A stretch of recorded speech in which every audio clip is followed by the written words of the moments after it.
નમસ્કાર ખેડૂત મિત્રો, ન્યૂઝરૂમ પાલિતાણા યુટ્યુબ ચેનલમાં તમારું સ્વાગત છે. ગુજરાતના ખેડૂતોના હિતાર્થે ₹45 કરોડની જોગવાઈ સાથે વધુ એક યોજના અમલમાં મૂકવામાં આવી છે. ખેડૂતને પ્રતિ હેક્ટર ₹40,000ની પણ સહાય મળવાપાત્ર થશે. હવે આ યોજનામાં લાભ કેવી રીતે મેળવવો, બધી માહિતી હું તમને આ સરળ ભાષામાં વિડીયોમાં આપવાનો છું. ચેનલમાં નવા છો તો ન્યૂઝરૂમ પાલિતાણા ચેનલને સબસ્ક્રાઇબ કરવાનું ભૂલતા નહીં. રાજ્ય સરકારે વધુ એક પ્રોત્સાહક યોજના અમલમાં મૂકી છે. બાગાયત ખાતા દ્વારા અમલમાં મુકાયેલી નવી યોજના અંગે માહિતી આપતા કૃષિ મંત્રી જણાવ્યું હતું કે ફળ પાકોના એકમ વિસ્તારમાં મહત્તમ ફળઝાડના વાવેતર થકી ખેડૂતોને વધુ ઉત્પાદન મેળવી શકે છે.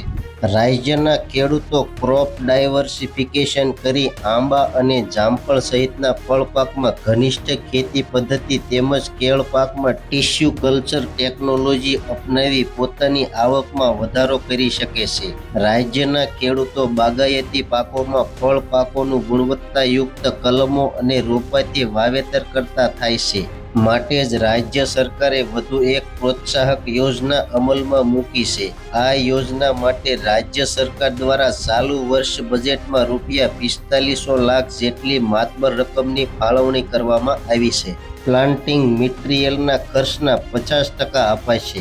મંત્રી વધુ વિગતો આપતા ઉમેર્યું હતું કે આ નવી યોજના હેઠળ ખેડૂતોને આંબા પાકના વાવેતરમાં કલમ દીઠ મહત્તમ ₹100 અથવા પ્રતિ કલમ ખરેખર થયેલ ખર્ચ બંનેમાંથી જે ઓછું હોય તેને ધ્યાને લઈ મહત્તમ ₹40,000 પ્રતિ હેક્ટર સહાય આપવામાં આવશે.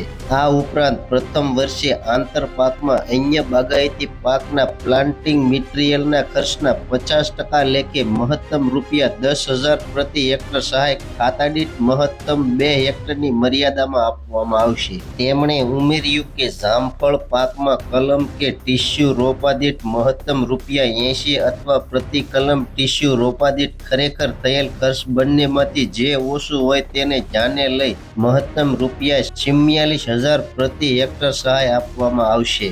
પ્રથમ વર્ષ આંતર પાકમાં અન્ય બાગાયતી પાકના પ્લાન્ટિંગ મટીરીયલના ખર્ચના 50% લેખે મહત્તમ ₹6,000 પ્રતિ હેક્ટર સહાય ખાતા દીઠ મહત્તમ 2 હેક્ટરની મર્યાદામાં આપવામાં આવશે. આવી જ રીતે કેળ પાકમાં પણ ટીસ્યુ કલ્ચર રોપા દીઠ મહત્તમ ₹5 સહાય ધ્યાને લઈ ₹15,000 પ્રતિ હેક્ટર સહાય આપવામાં આવશે. કૃષિ મંત્રીએ જણાવ્યું હતું કે આ યોજના થકી ગુજરાતમાં આંબા પાકનો વાવેતર વિસ્તાર 2500 હેક્ટર, જામફળ પાકનો વાવેતરનો વિસ્તાર 2000 હેક્ટર તથા કેળ પાકનો વાવેતર વિસ્તાર 15,000 હેક્ટર વિસ્તાર મળી રાજ્યમાં બાગાયતી પાકનો વાવેતર વિસ્તાર કુલ 19,000 હેક્ટર જેટલો વધારવાનું રાજ્ય સરકારનું આયોજન છે. આ લક્ષ્યાંકને પહોંચી વળવા બાગાયત ખાતાની નવી યોજના ખૂબ જ મહત્વપૂર્ણ ભૂમિકા ભજવશે. સંપૂર્ણપણે પારદર્શિતાના અભિગમ સાથે ફળ પાક ઉત્પાદકતા વધારવા માટે આ કાર્યક્રમ અંતર્ગત મળવાપાત્ર રકમ સહાય ડીબીટીના માધ્યમથી સીધા જ ખેડૂતોના ખાતામાં ચૂકવવામાં આવશે. તેમજ તેમણે ઉમેર્યું હતું, ખેડૂત મિત્રો, આ માહિતી બાગાયતી ખેડૂતો માટે હતી. ખેડૂતોને મળશે ₹45 કરોડની સહાય. તો માહિતી તમને સમજાઈ જ ગઈ છે. તો માહિતી કેવી લાગી કોમેન્ટ બોક્સમાં કોમેન્ટ કરજો. ચેનલમાં નવા છો તો સબસ્ક્રાઇબ કરજો. હવે મળશું એક નવી માહિતી સાથે. ત્યાં સુધી બધાને જય જવાન, જય કિસાન, ભારત માતા કી જય.